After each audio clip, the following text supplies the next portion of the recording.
Hello guys! Welcome to our kwentuhan serye only here on Spotify and YouTube. Yay! Ako nag-intro. Oh, we did it. We did it! We did it! We did it! Yay! Okay na. Okay na kasi first time daw na tawag to, intro si Rafa properly. Ganda ng lighting. Ang ganda nga ng lighting, eh.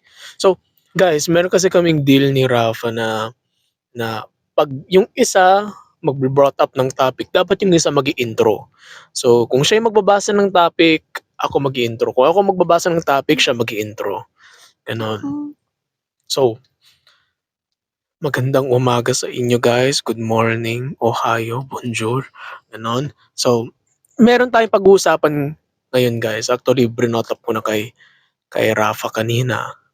Pero so, etong topic kasi na 'to nakita ko siya sa Reddit.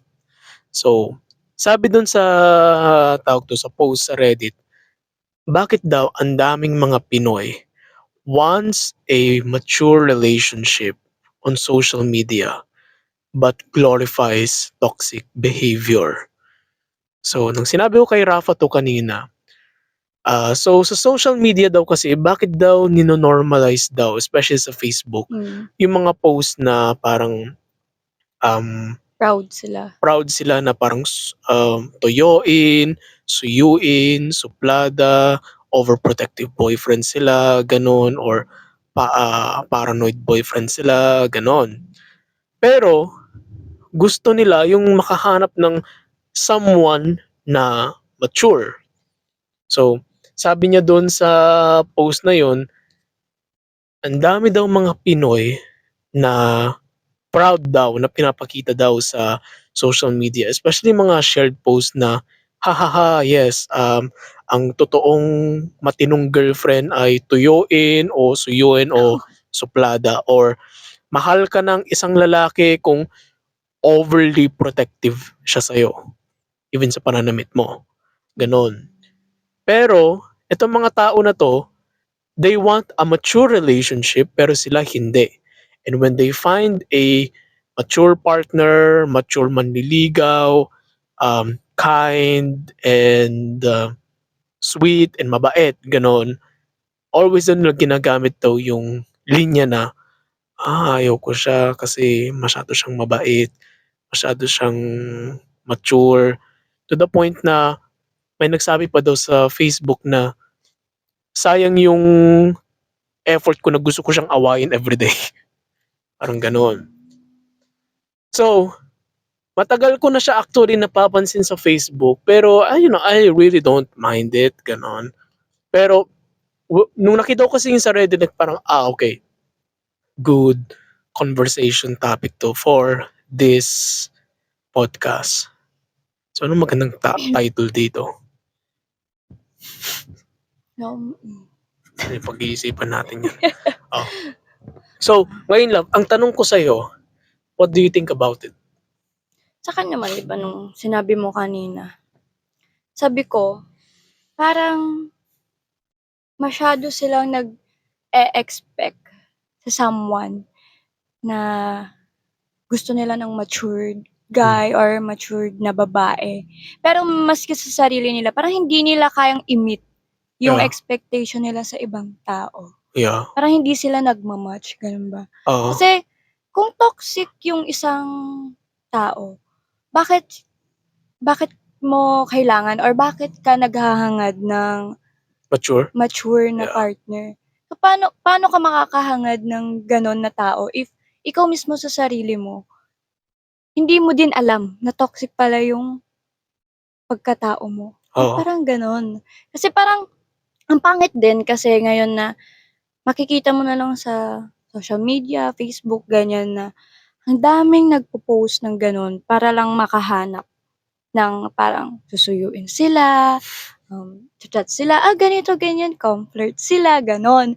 Pero alam mo yung 'di man lang nila bigyan ng parang chance na yung sarili nila na okey ba 'to? Like parang okey ba yung ginagawa ko, gano'n. Kasi naalala ko, ako, may parang nag-post ako ng something. Hmm. Tapos napag-usapan natin 'yun na, parang iwasan na mag-post ng ganito Oh, yeah, kasi yeah, hindi natin alam oo. kung ano yung sasabihin ng ibang Parang tao, pag-uusapan tayo ng parang mga tao, pag-usapan gano'n. tayo. Though alam naman natin na talagang sometimes may mga taong pag-uusapan tayo kahit wala tayong ginagawa.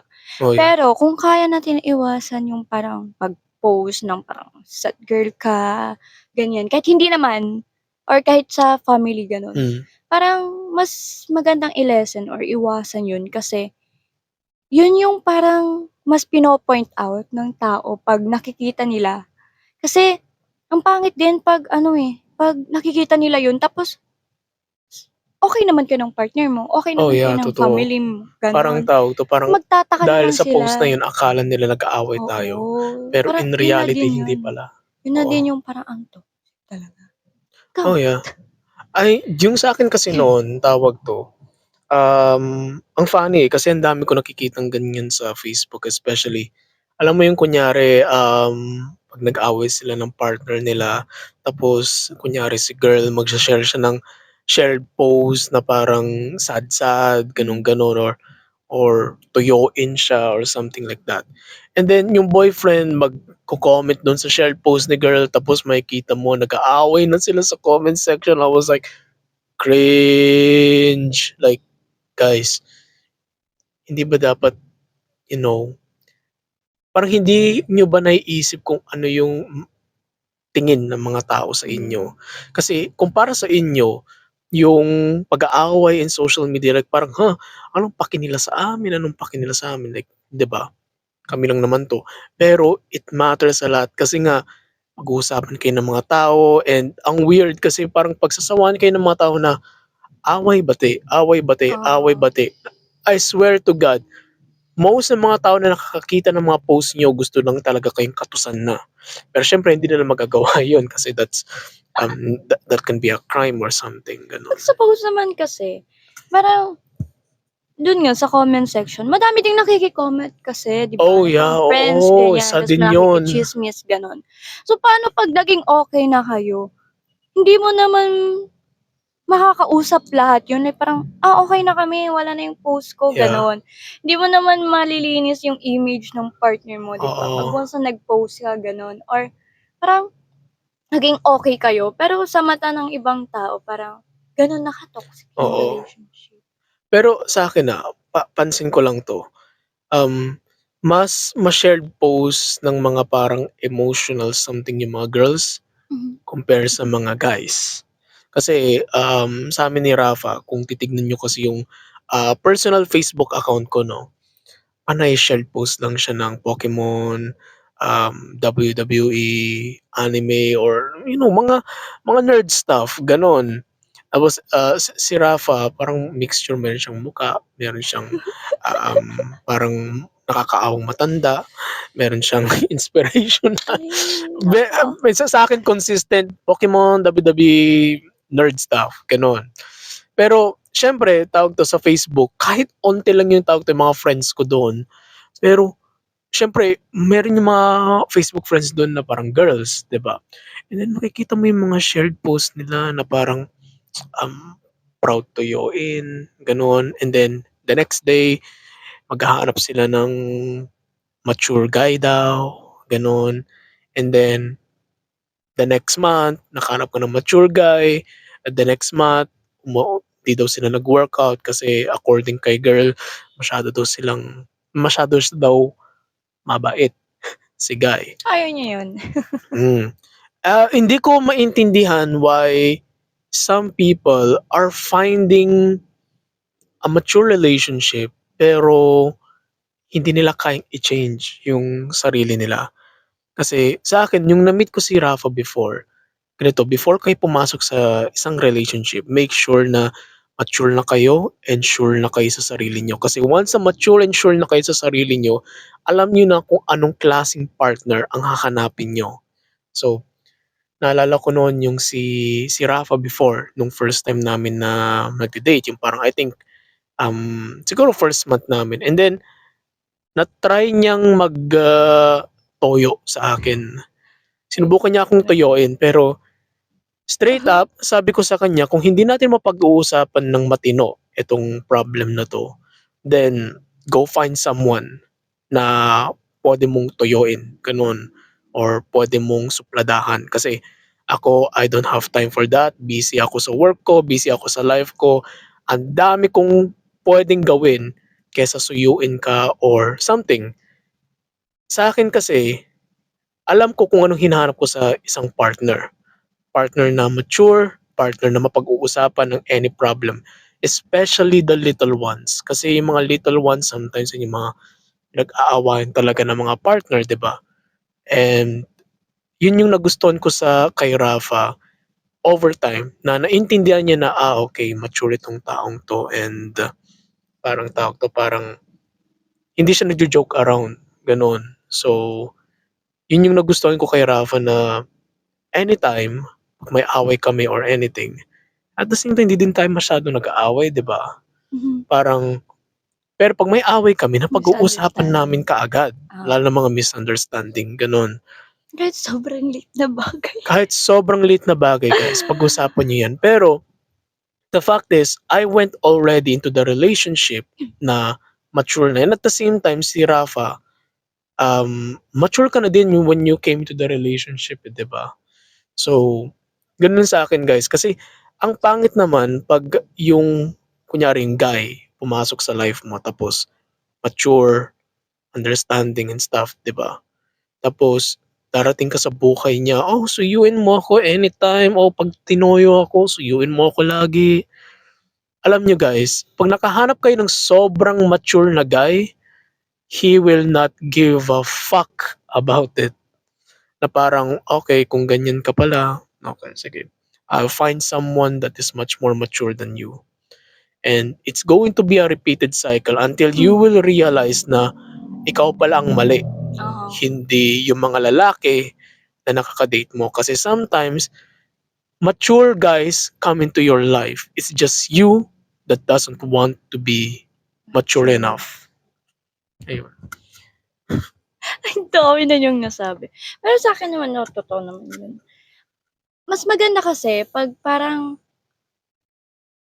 sa'yo, sabi mo kanina na yung guy 'pag pumasok sa relationship, then hindi na-meet ng girl yung maturity ng guy. Hmm, Parang nasa sa kanya na talaga 'di ba kung ime-meet ba niya yun, kung choice ba niyang i-meet yung maturity ng guy or may stuck lang siya sa parang ugali niyang gano'n, toxic. Kasi parang hindi naman puwede na sa relationship is isa lang yung nag-a-adjust, yeah. gano'n. Kasi sa'kin, aminin ko naman, nung time na yun, yung parang may misunderstanding tayo, ang hirap din kasi na parang ang pangit pala na sa'kin mismo sa sarili ko, hindi ko kayang baguhin yun.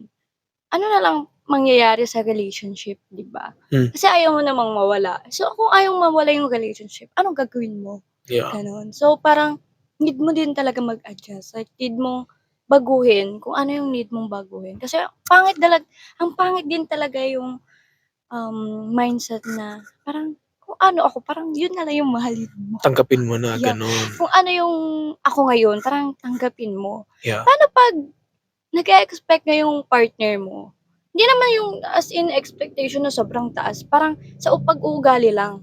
Ah, Parang kung nag-expect siya na sana ganito yung na-meet niyang partner, sana mag-adjust ka din na gano'n. Like, 'wag kang may-stuck dun sa pag-uugali na ayaw na ng partner mo kasi siyempre pagsisihan lang din naman yun sa huli, 'di ba?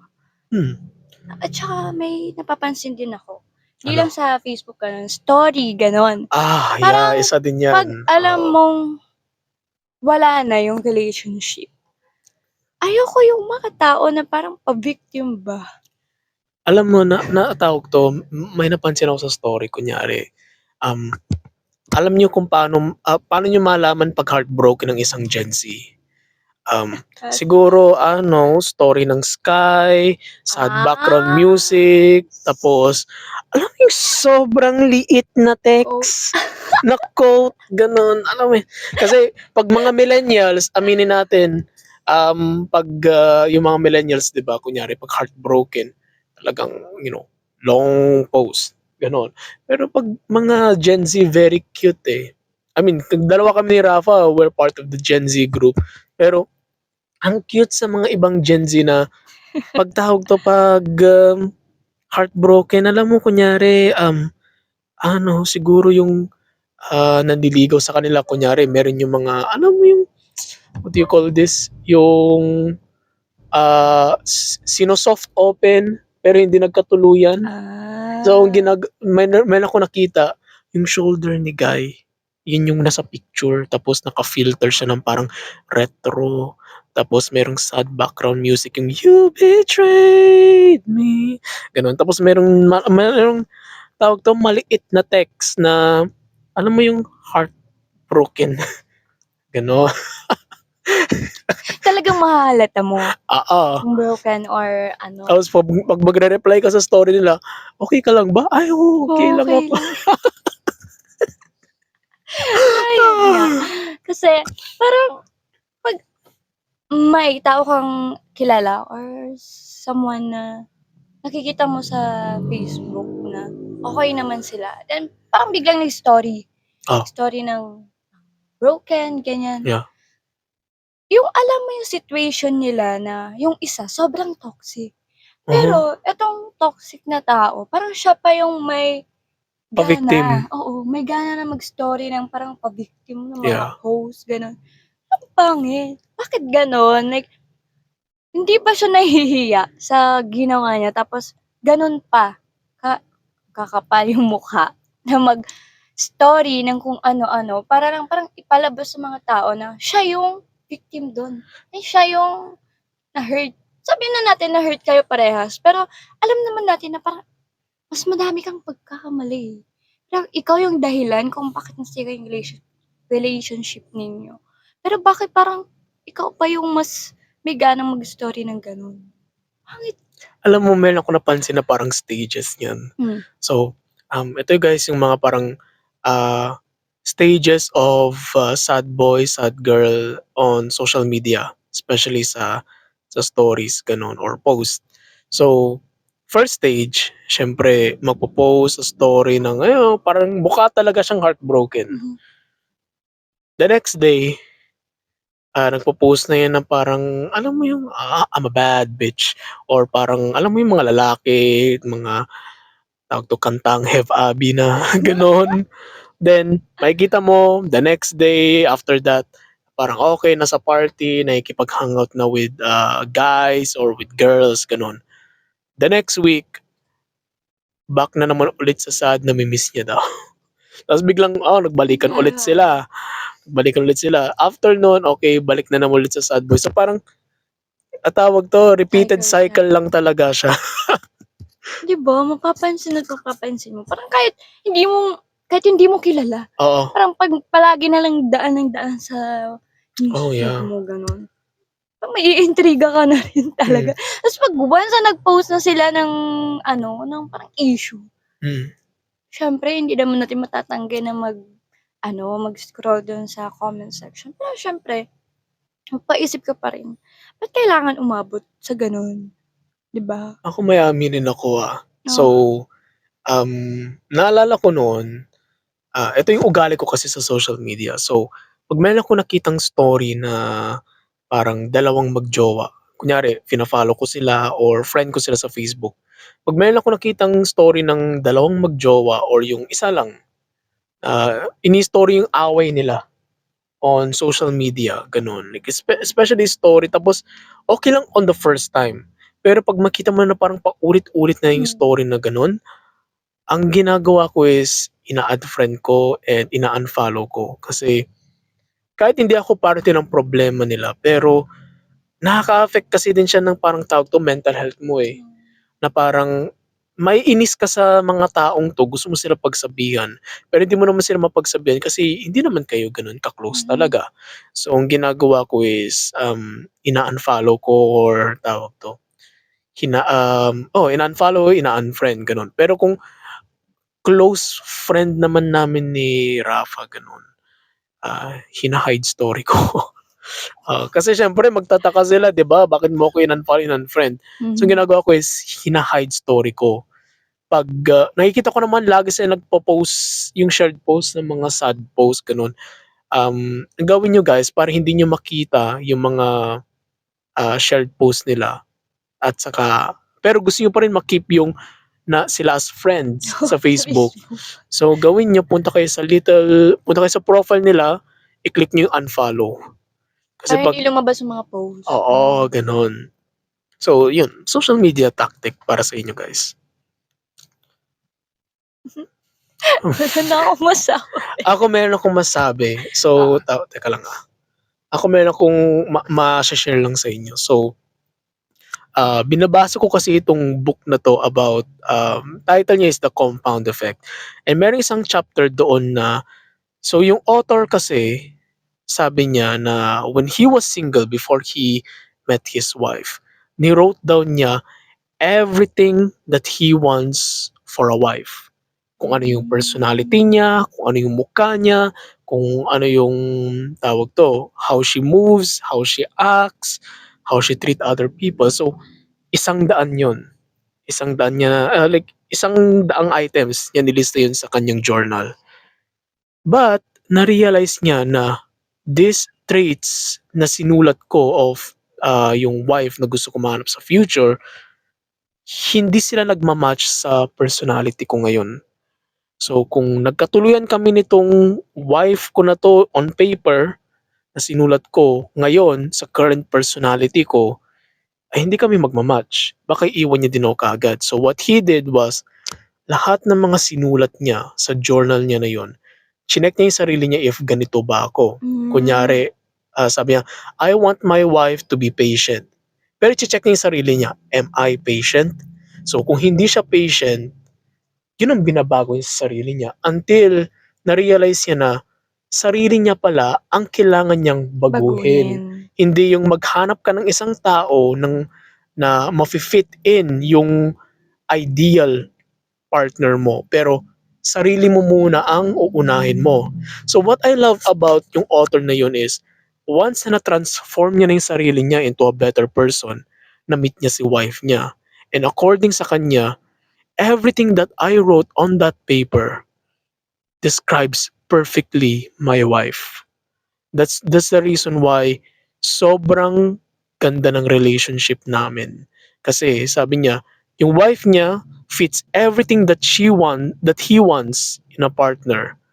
And pero yung ugali ng wife niya nagko-complement na sa bago at transform self niya.